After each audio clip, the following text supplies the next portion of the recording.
La Casa de los Horrores.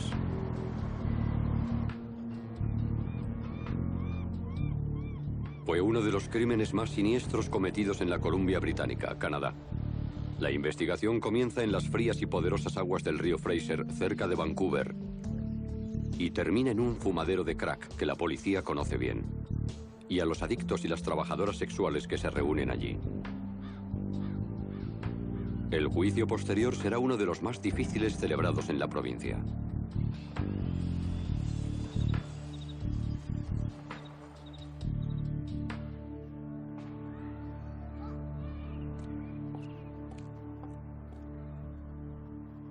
En 2001, el detective de la Real Policía Montada de Canadá, Peter Cross, es el investigador jefe asignado a un caso particularmente misterioso.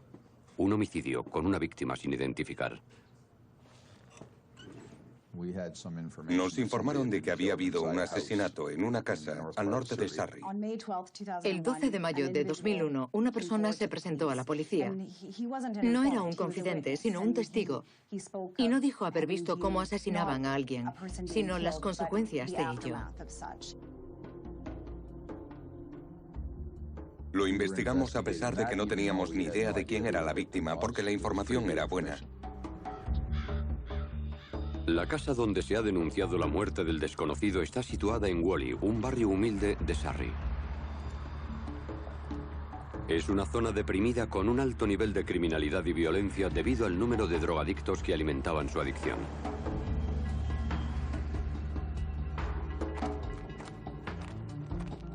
Los investigadores deciden solicitar una orden para registrar la casa.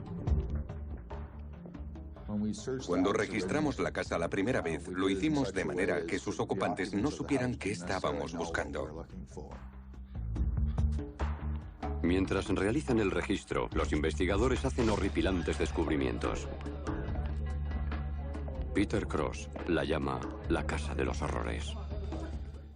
La llamamos Casa de los Horrores, porque tuvimos que pedir órdenes de registro en 2 ocasiones distintas. En una de ellas, entramos a buscar huellas dactilares, sangre y ese tipo de cosas. Algunas manchas de sangre eran muy gráficas, porque una era la palma de una mano ensangrentada sobre el suelo. Te das cuenta de que no es porque alguien haya usado agujas ni nada de eso. Es el resultado de un crimen. La casa es una ruina y debe ser demolida. Por dentro estaba destrozada y sucia. Había comida, basura y tierra por todas partes. Ropas, colillas, botellas y latas de alcohol vacías. Parafernalia para drogas. Asqueroso. Encontramos montones de ropa nueva con las etiquetas puestas. Obviamente las robaban a cambio de droga. Es lo que suele encontrarse en lo que se llama un fumadero de crack.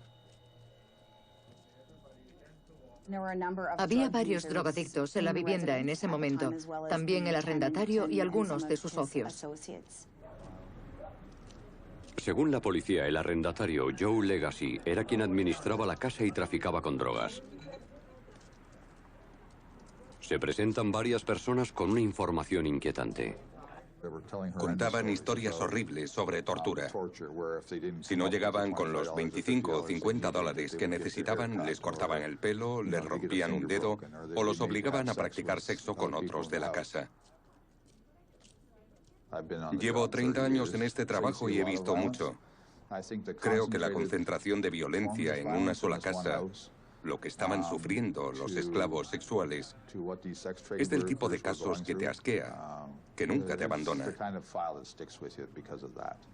Tanta violencia por tan poco dinero. Cuando contrastamos eso con la información que nos llegaba de todas esas personas de la calle, sobre cómo les golpeaban y les torturaban en esa casa, nos hicimos una idea bastante buena de lo que podía estar pasando. Una de las mujeres presentes en la casa durante el registro ofrece información particularmente preocupante a los investigadores. Era adicta a la heroína. No tenía dónde caerse muerta. En medio del interrogatorio se derrumbó y nos contó que sabía lo del homicidio. Empezó a hablar de la víctima como una mujer en vez de como un hombre, y eso nos dio la pista de que estaba pasando algo más. Nos dio la impresión de que era de fiar y que tenía mucha información buena. La mujer dice que estaba en la casa unas semanas antes, cuando torturaron a una chica en la bañera.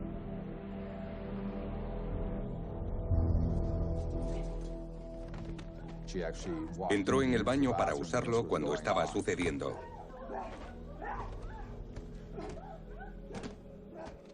Fue la pista principal, la primera prueba que tuvimos.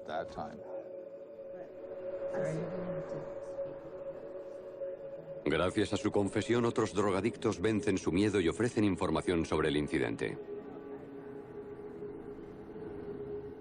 Estaban todos muy asustados. En ese mundo no se enorgullecen de hablar con la policía, se sienten amenazados por ella. Nos costó Dios y ayuda sacarle información a todos. Pero básicamente, así fue como comprendimos que al menos otra persona había sido asesinada allí. Llevábamos 2 o 3 semanas con esa investigación cuando apareció el cuerpo flotando en New Westminster. En junio de 2001, alguien que pasa por allí descubre un cadáver flotando junto al muelle de New Westminster, una ciudad cerca de Vancouver, y avisa a la policía inmediatamente. El oficial de identificación forense, Fred Ralston, es enviado a la escena del crimen. Era el 4 de junio de 2001. Estaba trabajando en el turno de día y me llamaron. Habían recuperado un cadáver del río Fraser y querían que fuéramos a tomar fotografías antes de sacarlo.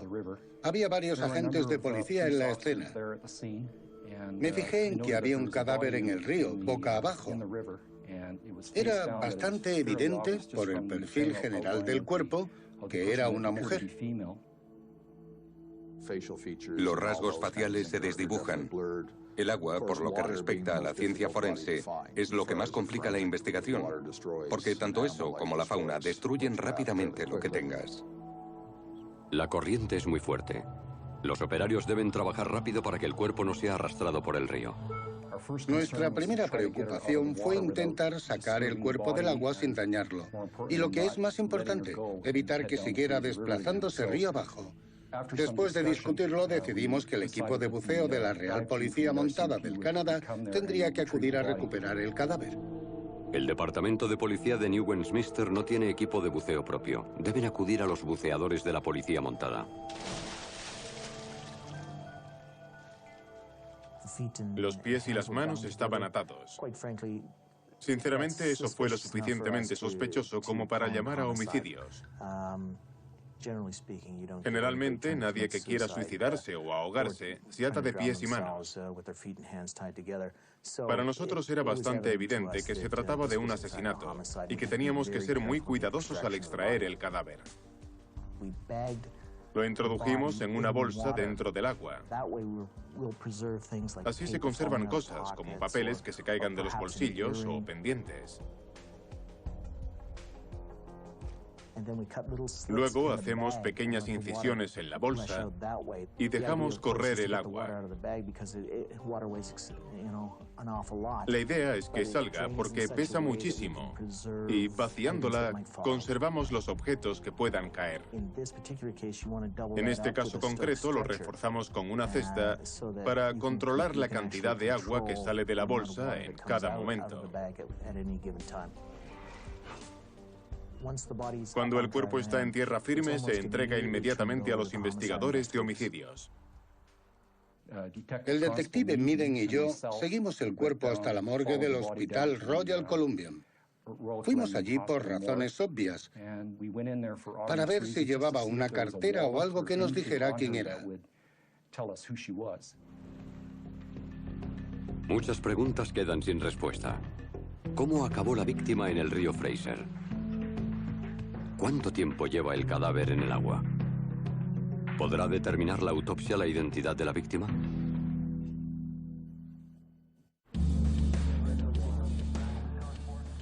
La Real Policía Montada del Canadá investiga el asesinato de un hombre en un fumadero de crack conocido como la Casa de los Horrores. Averiguan que una mujer ha sido agredida en el cuarto de baño. Al mismo tiempo, se descubre un cadáver flotando en las aguas del río Fraser cerca de Vancouver, en la Columbia Británica, Canadá. Es trasladado a la morgue del Hospital Royal Columbian de New Westminster.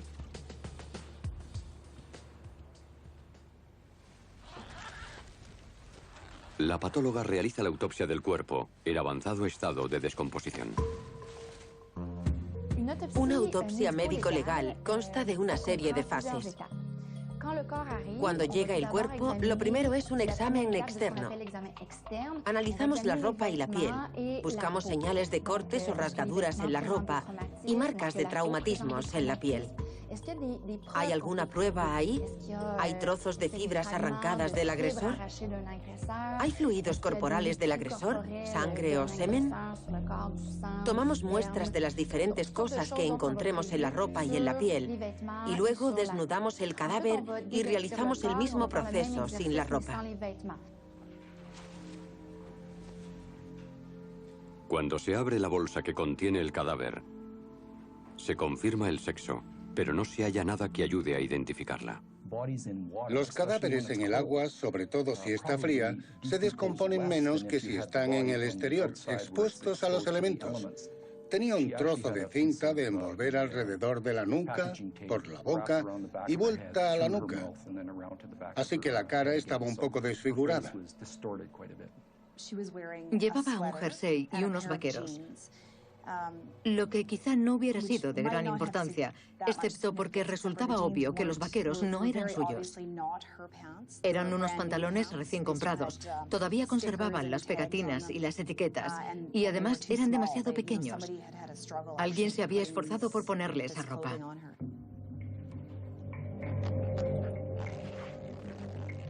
En los brazos, espalda y muslos de la mujer se hallan 7 puñaladas.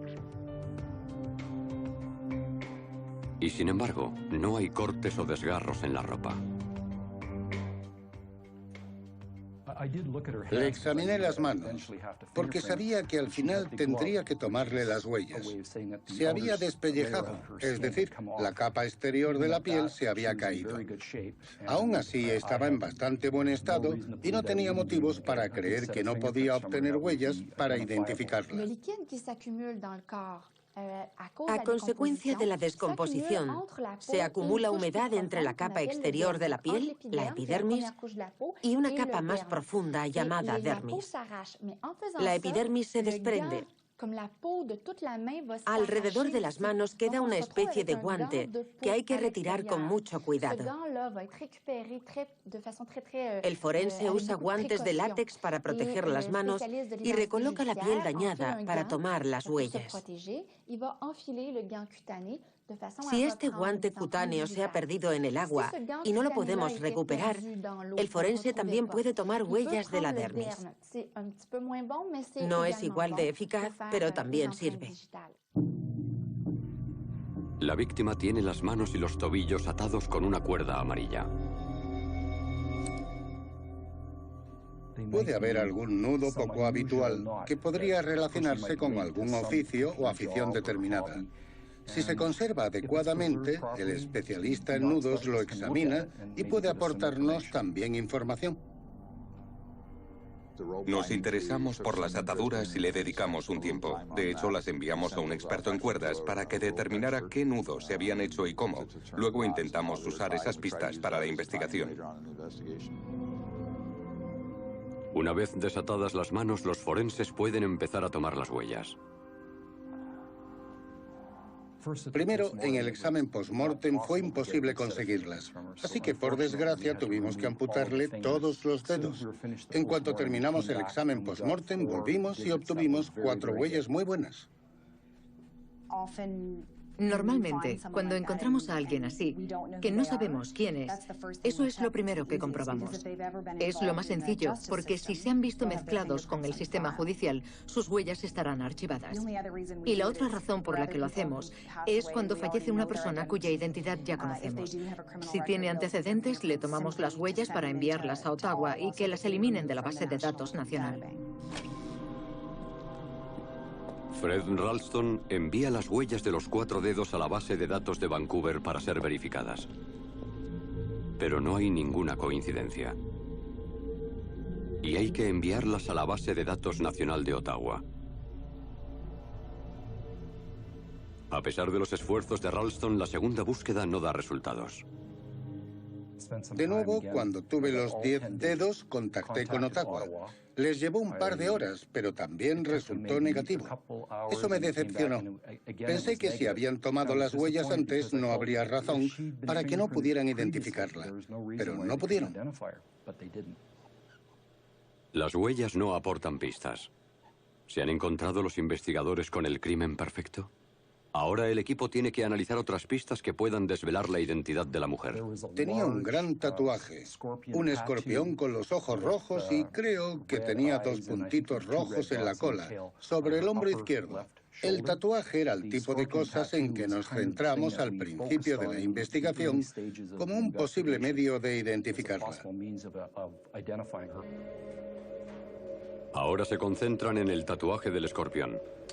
A pesar del estado del cadáver, pueden tomar una fotografía nítida que publican en medios de toda la provincia.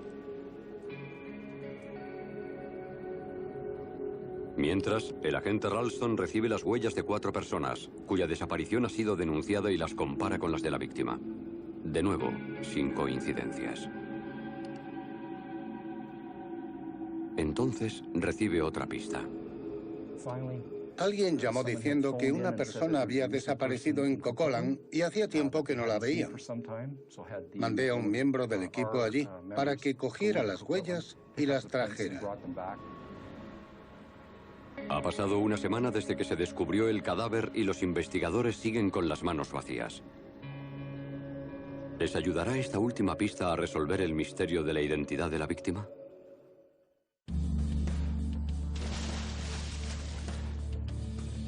Se ha encontrado el cuerpo de una mujer en el río Fraser, cerca del muelle de New Westminster, en la Columbia Británica, Canadá. Está en avanzado estado de descomposición.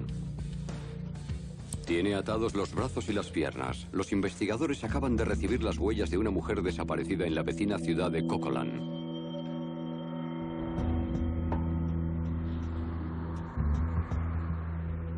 Esta vez, las huellas coinciden. Finalmente puede identificarse a la mujer. Se llama Annette Allan. Sé que era de Saskatchewan. Creo que su madre seguía allí. Y creo que también tenía un hermano. Annette llevaba algún tiempo viviendo en la Columbia Británica, pero no tiene familia allí. No se ha denunciado su desaparición. Había empezado a salir con un individuo que estaba muy metido en el consumo y tráfico de drogas. De hecho, lo metieron en la cárcel poco después, y Annette se había mudado con un pariente de él. Como entraba y salía y no coincidía con su modo de vida, la señora con la que vivía ni siquiera se había dado cuenta de que había desaparecido, hasta que hallaron su cadáver y emitieron las fotografías de los tatuajes en los medios de comunicación. En casos como este, especialmente cuando hay un traumatismo que ha podido contribuir a la muerte, el procedimiento habitual es realizar pruebas toxicológicas. Los resultados desvelan altos niveles en el organismo de Annette que encajan con los de un drogadicto. Tenía en el organismo una dosis letal de heroína. Era de manual. También tenía cocaína y creo que alcohol.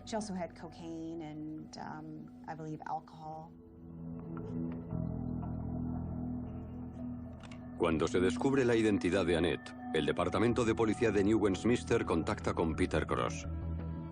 Piensan que tiene relación con el caso del desconocido en el que está trabajando. Investigamos un poco más y pudimos vincular a la chica con la casa que ya estábamos investigando. El caso se traslada a la sección de Surrey de la Real Policía Montada de Canadá. Y Peter Cross se convierte en el investigador jefe. Averiguan que Annette Allan solía frecuentar The Stroll, el paseo, una zona de Whalley donde las prostitutas ofrecen sus servicios.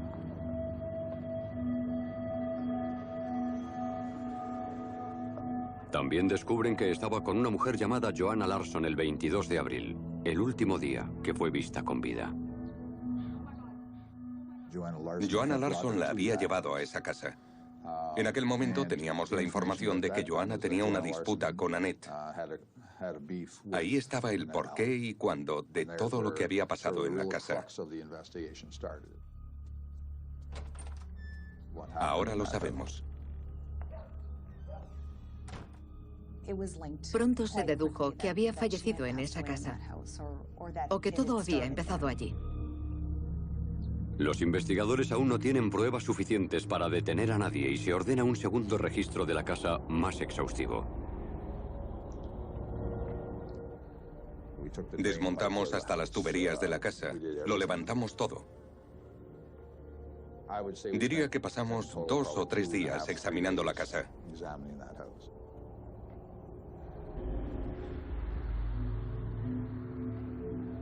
Peter Cross ha escuchado inquietantes rumores sobre el patio trasero de la Casa de los Horrores. La gente, sobre todo de la calle, nos estaba dando mucha información. Eran demasiados hablándonos de cadáveres enterrados en el patio de atrás. En este segundo registro, decide emplear una tecnología que no han usado antes. Un radar de penetración del suelo. En ese momento, Cross es uno de los primeros de su sección en usarlo. Se puede usar para casi todo. Lo que se obtiene es la imagen de un radar, pero del subsuelo, y se ve en una pantalla. Se destacan las formas y los tamaños. Si necesitas encontrar un ataúd o una escopeta, lo que recibes es la forma. Mide las variaciones del subsuelo. Y si buscas un cadáver, aparecerá como un cadáver. El radar no muestra señales de cuerpos enterrados en el patio. Llegamos a la conclusión de que era una de las formas que tenían para amenazar a la gente de la casa. Gracias a la segunda orden de registro se descubren 27 perfiles genéticos en la casa. Pero no se halla ni rastro de Annette Allan ni evidencias de su asesinato. O los informantes están mintiendo, o alguien ha hecho un minucioso trabajo encubriendo su crimen. Hasta hoy, todavía tenemos 27 perfiles genéticos desconocidos, todos obtenidos a partir de sangre. En esa casa se ha derramado la sangre de 27 personas distintas, pero aún tenemos que relacionarla con alguien. La Casa de los Horrores es clausurada y Joe Legacy es detenido como cómplice del asesinato de Annette Allan. Pronto es puesto en libertad. Tras la vista preliminar, decidí que no había pruebas en relación a Legacy. No se le acusó de asesinato ni de homicidio involuntario. A pesar de que era un sospechoso prometedor, Legacy es ahora un hombre libre. Fue una decisión legal debido a lagunas en el procedimiento, pero contraria al sentido común. Creo que la gente corriente, cuando se entera de cuál fue su papel en todo esto, diría que era culpable. El problema es que el sistema judicial no suele coincidir con lo que piensa un tipo normal. Las únicas pistas que les quedan a los investigadores son las declaraciones de los testigos que apuntan a 2 posibles sospechosos, Joanna Larson y Francis Gauthier. Podría decirse que Joanna Larson y Francis Gauthier eran amigos. Francis era una especie de portero de la casa, trabajaba y vivía allí. Jojo iba siempre. Nos habían pasado información que nos hizo creer que los dos habían hablado de cometer un homicidio y que se picaban el uno al otro diciéndose: tú no podrías matar a nadie, no eres capaz. Los testigos son drogadictos y eso no ayuda. Peter Cross no está convencido de que sus declaraciones sean de fiar. La naturaleza de su enfermedad hace que sea muy difícil tratar con ellos, extremadamente complicado corroborar su información y fiarse. Cross decide avanzar con la poca información que tiene. La vía de investigación que pensamos que serviría y que podría ser la mejor era una operación encubierta. La primera operación encubierta tiene como objetivo a Joanna Larsson. No pasa mucho tiempo antes de que dé información sobre su participación en la muerte de Annette Allan. Evidentemente era una fanfarrona. Le agradaba hablar de ello.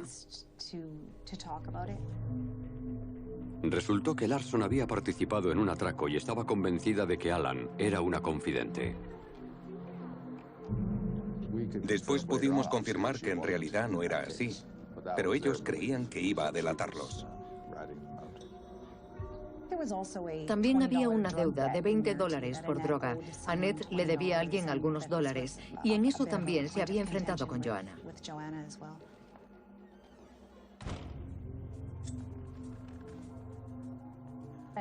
Annette llegó y de alguna manera la obligaron a entrar en la casa con la excusa de que le iban a dar droga.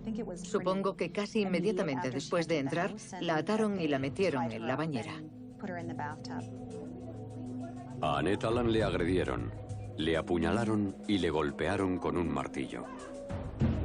Larsson se jacta de su participación en el ataque, pero dice que el instigador ha sido un hombre llamado Francis Gauthier. Básicamente, Joanna Larsson confesó haber estado allí y supo lo que pasó, pero culpó de todo al señor Gauthier.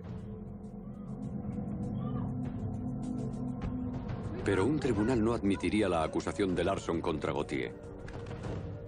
Para que pudiese usarse como prueba, haría falta la confesión del propio individuo. Ciertamente seguro que sabían que Gauthier estaba implicado, pero una cosa es saber que alguien está implicado y otra conseguir pruebas que puedan usarse contra él. Por eso se hizo una segunda operación encubierta. Joanna Larsson es detenida y acusada del asesinato de Annette Allan. La policía abre una operación encubierta que tiene como objetivo a Francis Gauthier. La dificultad era evidentemente que esperábamos que no se encontraran después de empezar la segunda operación, que no pudieran contarse lo que estaba pasando. ¿Dará Gauthier información al agente infiltrado? ¿Su historia será la misma? ¿Conseguirá la policía la prueba que necesita para detener al asesino de Annette Allan?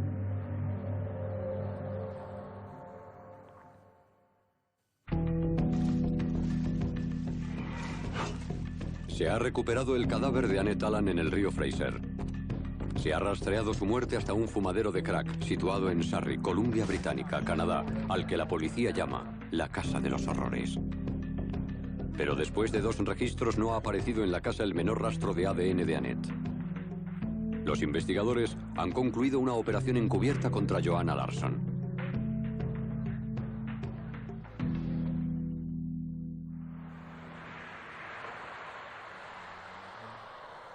Basándose en las acusaciones que ha hecho Larsson contra Francis Gauthier, la policía abre una segunda operación encubierta.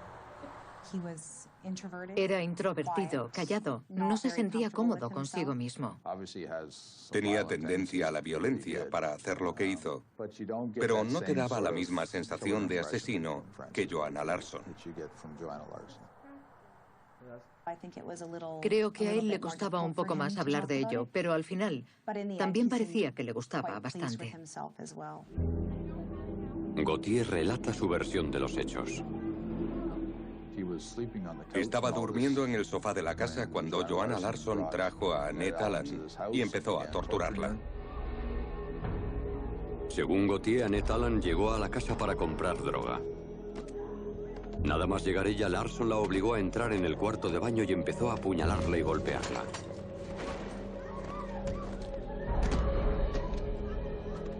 Las torturas se alargan durante horas.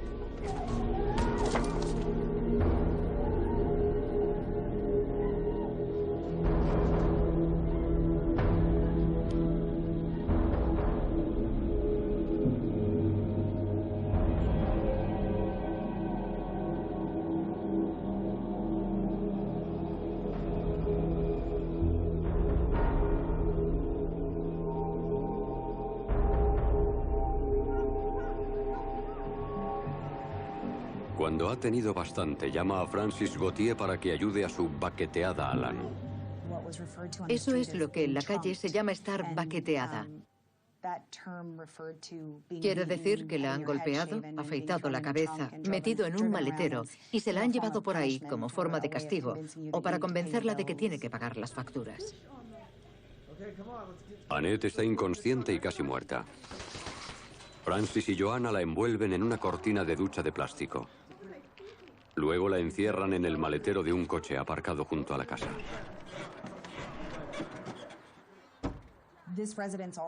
En la entrada de esta vivienda había varios coches, la mayoría sin matrícula ni seguro. Lo habitual era tener un juego de matrículas y ponérselas al coche que fueran a coger ese día. Todavía era de día, así que esperaron un rato en la zona norte de Surrey.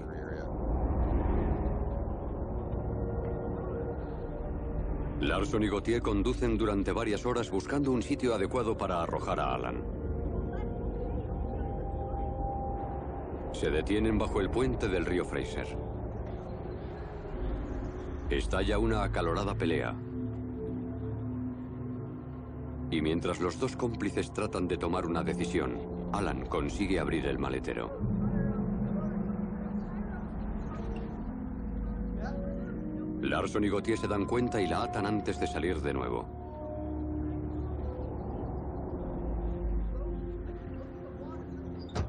En estado de pánico, no se percatan de que los han visto.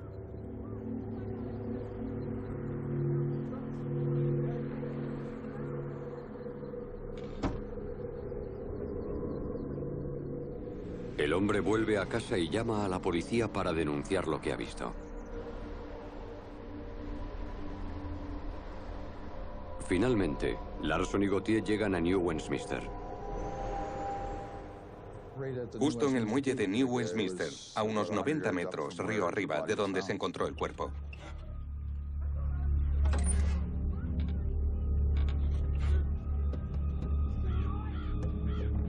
Alan les suplica que no la maten.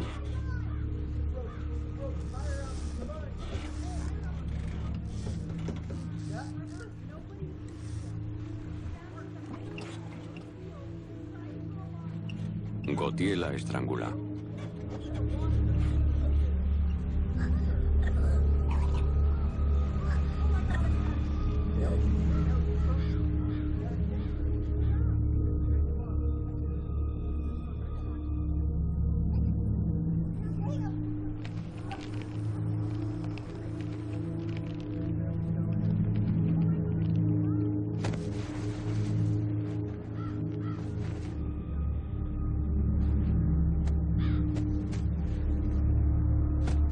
Larson y él arrojan el cuerpo al río Fraser.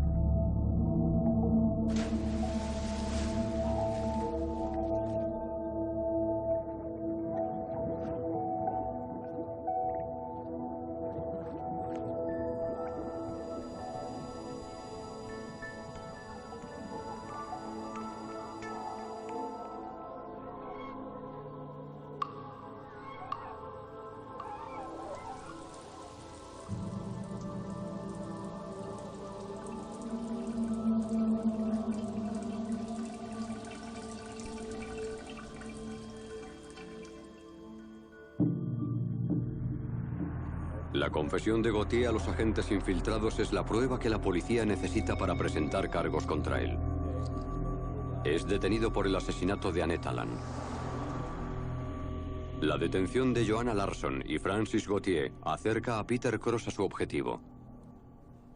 Pero sabe que todavía tiene por delante el mayor desafío: meter a los delincuentes entre rejas. Lo que complica especialmente el caso es el hecho de que los testigos y los informadores son drogadictos. Es horroroso, y cuando llegas al proceso judicial se hace todavía más horroroso. No son nada de fiar. Te puedes olvidar hasta de interrogarlos. Si lo consigues es un milagro. Es improbable que lleguen al tribunal, aunque sepan que tienen que hacerlo. Hay que mandar a la policía para que los recoja y los lleve. Tuvimos muchas dificultades para que recordaran todo. Si eran conocedores de lo que había ocurrido, si tenían miedo o se sentían intimidados. Desde el principio nos dijeron que no llegaríamos a juicio porque esa gente no colaboraría. A menos que alguien esté dispuesto a dar el paso, no hay acusación. Y es muy difícil demostrar algo así. Peter Cross y su equipo tienen un trabajo enorme por delante. Empiezan a prepararse para los juicios de Joanna Larsson y Francis Gauthier. Christopher McPherson es el fiscal asignado al caso. Su amplia experiencia como abogado defensor de drogadictos lo convierte en la persona ideal para este caso. Eso nos dio cierta ventaja, porque he tratado con gente así durante años en mi despacho o interrogándolos. Su experiencia también le dice que en el caso de Annette Allan se enfrentan a una batalla difícil de ganar. Sabíamos que habría problemas desde el principio. Sí, había cuerdas y ropa, pero nada que pudiera relacionarse con la casa. Eran cosas sencillas que podían sacarse de cualquier lado. No teníamos nada que pudiéramos identificar, como las armas usadas en la agresión. Había cuchillos en la casa, pero nada que pudiéramos asegurar que se había usado. La paliza y el apuñalamiento tuvieron lugar en el cuarto de aseo y la bañera. Y había algunas evidencias de que habían limpiado con lejía, si no recuerdo mal. Hasta analizaron el sifón de la bañera y no encontraron nada.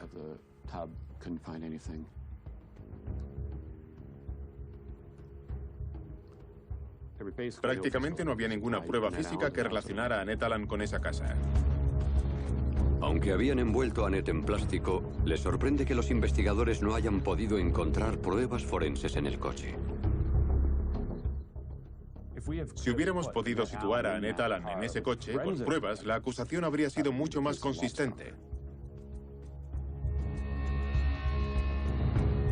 Sin pruebas forenses, el éxito de la acusación dependerá de dos cosas: de las operaciones encubiertas y de las declaraciones de los testigos drogadictos. Ambas presentan serios problemas. En el caso de Larsson no hay seguridad de que la información recopilada durante la operación se admita en el tribunal. Algunas cosas que ha dicho se contradicen con lo recogido cuando se encontró el cadáver. Como estaban tan enganchados, sus recuerdos o impresiones estaban distorsionados. No se acordaban de algunas cosas. Aunque intentaran no mentir, no tenían una comprensión completa de lo que pasaba a su alrededor. Sin pruebas forenses ni testigos fiables, la acusación tiene pocas posibilidades de prosperar.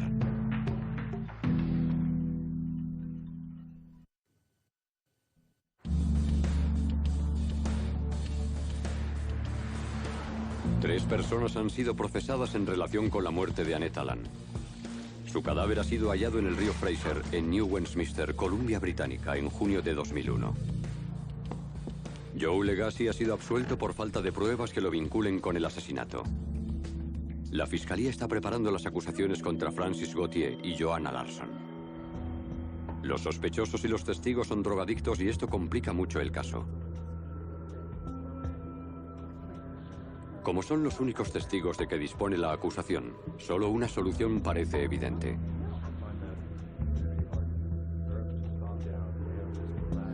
Los investigadores toman a los testigos bajo su protección y los inscriben en un programa de desintoxicación para que puedan participar plenamente en el juicio.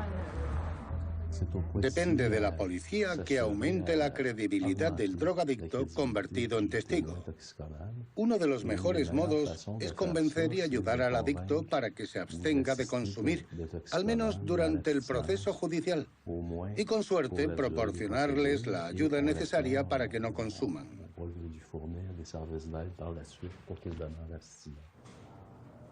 No es una tarea fácil, pero merece la pena intentarlo.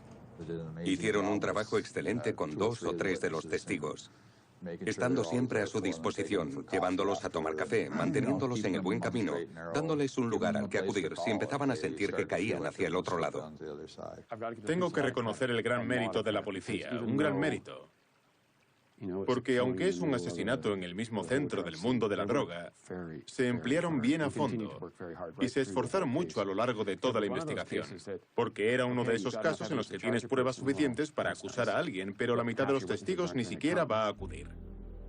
Uno de los testigos a los que ayudan ofrece un testimonio clave para el juicio.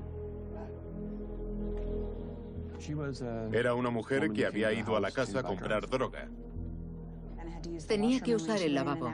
Y cuando entró, Annette estaba en la bañera. Y la vio. Hay otra cuestión que complica el caso aún más.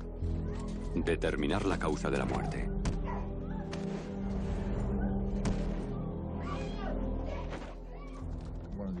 Una de las cuestiones que surgieron en el tribunal fue la de los niveles de toxicidad del cuerpo a causa de las distintas drogas. Uno de los argumentos de la defensa era que las drogas la habían matado.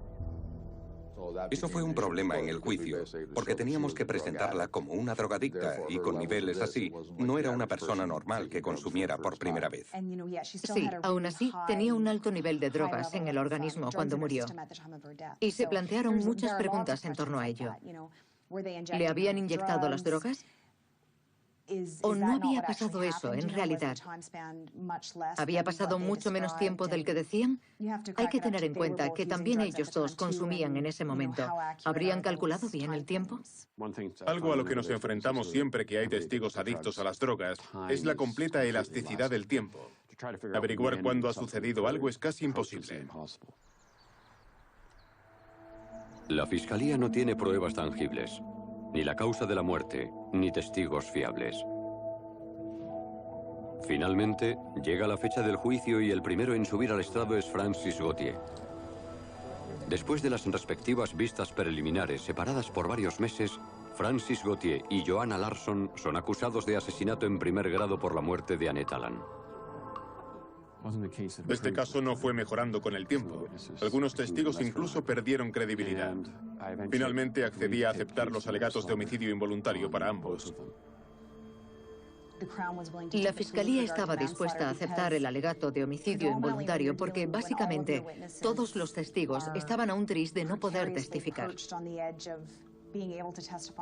Si vas a juicio con 10 testigos que ni fu ni fa, y la defensa consigue destruir su credibilidad, puedes acabar quedándote sin nada.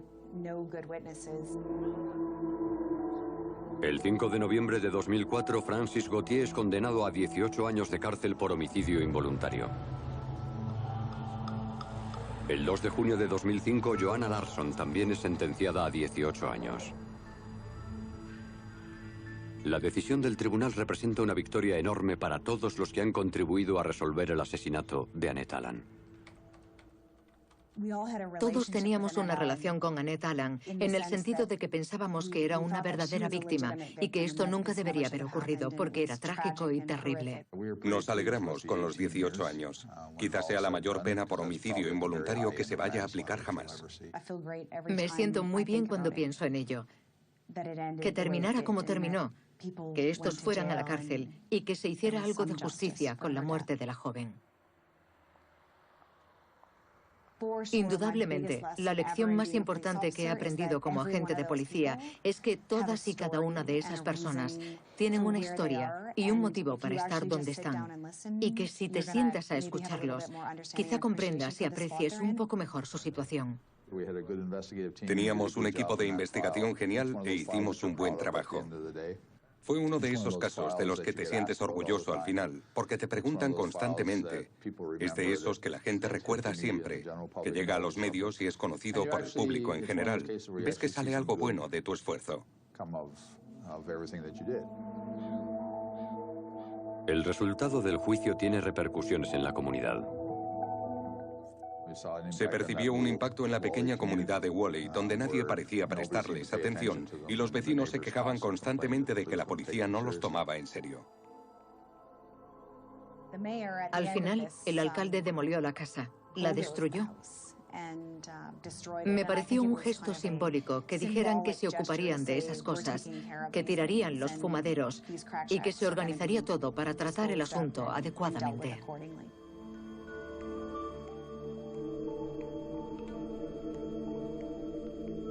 Hasta hoy, sigue investigándose el caso del hombre desconocido en la casa. Y a medida que pasan los años, se desvanecen las esperanzas de resolver su muerte. Joanna Larsson y Francis Gauthier creyeron que podían engañar a los investigadores del caso de Annette Allan. Aunque para ellos, el agua demostró ser un desleal cómplice.